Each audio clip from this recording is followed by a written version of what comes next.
Olá, colega! Pense por um instante em um mundo onde não fosse necessário calcular o custo unitário dos produtos. Nada de complicadas peripécias contábeis para distribuir o custo fixo, nada de medir o custo por minuto da mão de obra direta. Imagine! Poderíamos aposentar de vez o custeamento ABC e toda a pesada manutenção do sistema informático que o suporta. Bom, esse mundo aí parece ser o planeta da carochinha, mas não é. É o nosso mundo mesmo, porém livre das distorções da ultrapassada mentalidade do mundo de custos. É o que eu pretendo demonstrar aqui nos próximos minutos. Acompanhe-me até o final. Em um vídeo anterior, cujo título é Para reduzir custos, não priorize a redução de custos, deixo o link aí na descrição, eu citei de passagem uma frase do Eli Goldratt, o pai da teoria das restrições. Diz assim: o custo do produto é um fantasma contábil. Como assim, você pode estar pensando? Essa figura ajuda a entender o motivo pelo qual podemos e devemos mandar para os porões do esquecimento o cálculo do custo unitário do produto, que eu vou chamar de CPU. O caminho tradicional da contabilidade de custos é partir do GO, o gasto operacional fixo que a gente tem que pagar num dado período. Para chegar ao custo unitário, a gente divide o GO pela quantidade N de unidades vendidas no mesmo período. Bom, nesse caso a gente está usando o volume de vendas como critério de distribuição de gasto fixo, mas poderia ser usado qualquer outro critério, como por exemplo, o tempo de mão de obra direta, entre vários outros chamados cost drivers. Ao custo unitário resultante, GOU na figura, adicionamos o CTVU, o custo totalmente variável, que são aqueles custos que normalmente a gente paga a terceiros e que variam em proporção direta a cada unidade vendida, como por exemplo, o custo unitário da matéria-prima, impostos, comissão de vendas, etc. E assim chegamos à vaca sagrada da contabilidade de custos, o CPU. E para saber o lucro líquido unitário, LLU, a margem de lucro unitária que a gente pode obter, a gente calcula a diferença entre CPU e o preço de venda unitário. Na figura, podemos visualizar que essa diferença resulta negativa e assim chegamos à conclusão de que não poderíamos praticar esse valor PVU em questão. Suponhamos que esse preço de venda PVU é o preço máximo proposto por um cliente.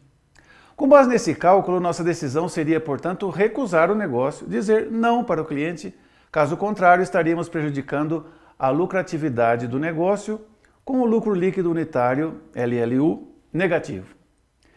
E é justamente nesse ponto que nos tornamos vítimas do fantasma do CPU, porque na verdade, em nome da eficiência de custo, estaríamos jogando fora uma real oportunidade de aumentar a lucratividade. Eu explico o mistério usando os seguintes argumentos.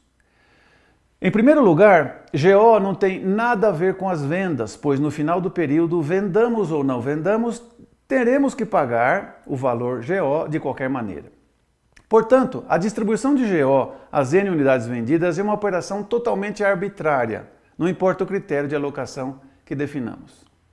Em segundo lugar, a situação das empresas nos dias de hoje é radicalmente diferente daquela que havia há mais de um século, no início da Revolução Industrial, que é quando foi inventada a contabilidade de custos. Naquela época, o GO era uma parte pequena do gasto total da empresa. Para ter uma ideia, pagava-se aos operários por peça produzida, o que significa que o custo da mão de obra era CTV e não GO. E ainda por cima não havia gastos fixos de benefícios trabalhistas, etc.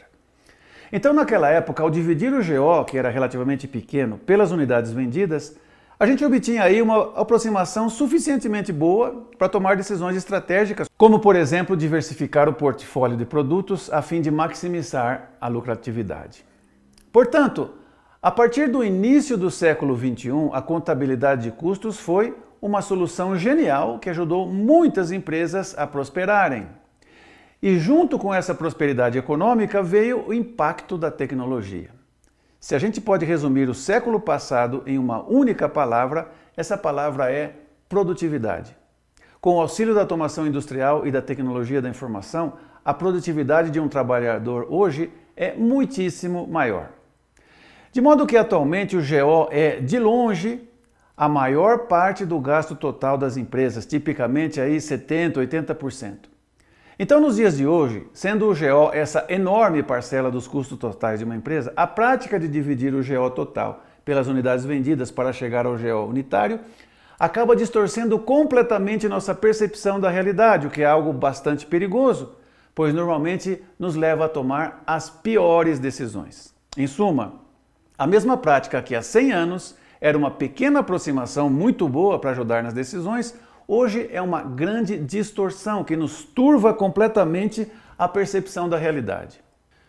Note que na figura, ao somar o gasto unitário GOU para calcular o custo unitário CPU, a gente perde de vista o fato de que a diferença PVU menos CTVU é positiva.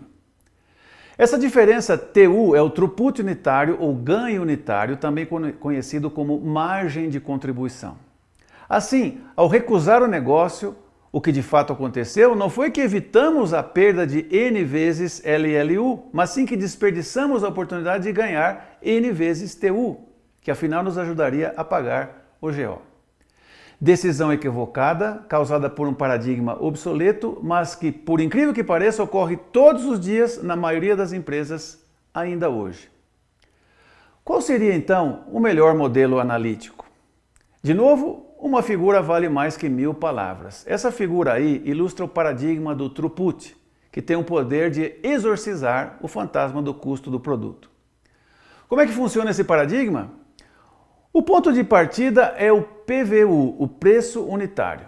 E o paradigma do throughput já começa com uma afirmação que pode até chocar algumas pessoas. Preço não tem nada a ver com custo. O preço, afinal, é um dado do mercado, determinado pela percepção de valor que os clientes possam ter a respeito de vários atributos de desempenho de um produto, incluindo não apenas os aspectos funcionais, mas também atributos sociais e emocionais.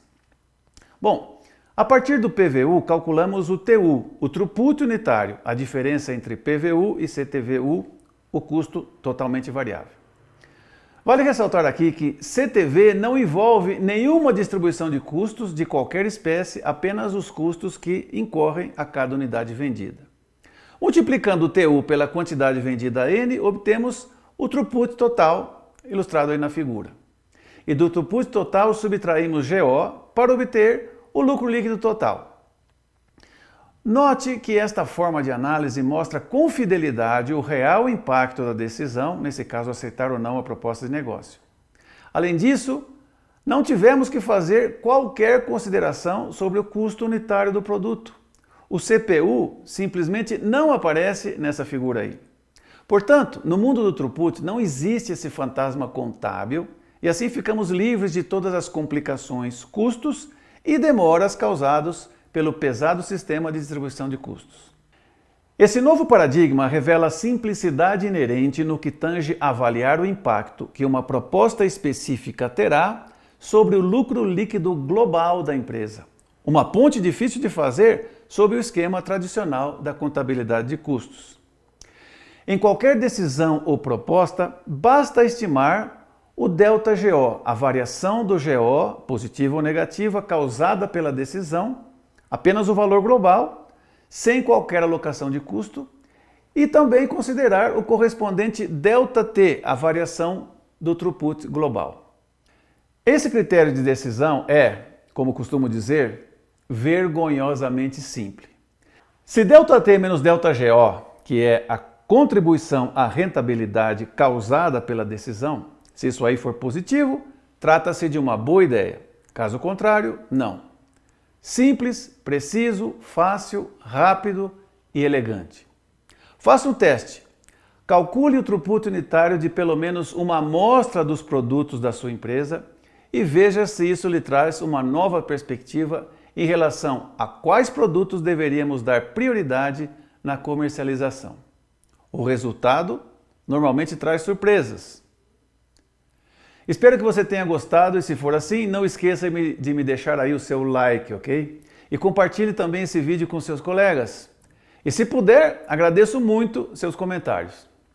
Obrigado por ter me acompanhado até aqui. A gente se vê nos próximos vídeos. Um abraço, até mais.